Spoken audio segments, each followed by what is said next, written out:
Hey everyone, welcome back. In the previous video, we learned about managing voicemails in CallCentrate.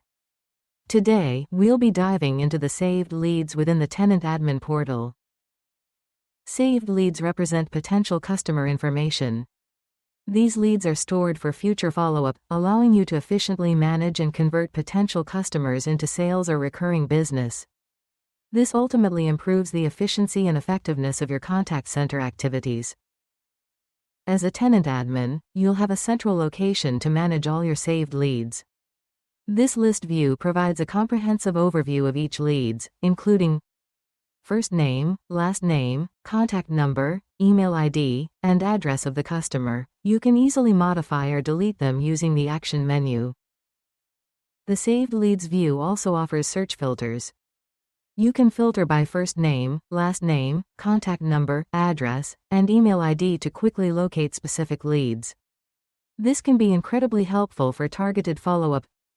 To add a new saved leads, simply click the plus icon in the top right corner. This will open and add new saved leads where you can enter the following details. Enter the customer's first name and last name. Add the customer's contact number and email address.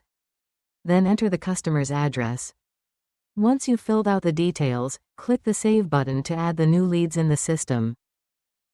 Thanks for joining us as we explored saved leads management.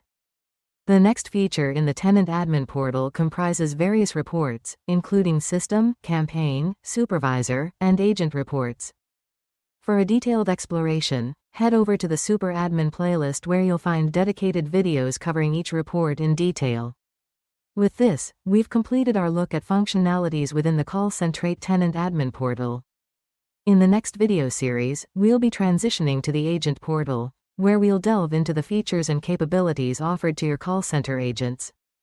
Stay tuned.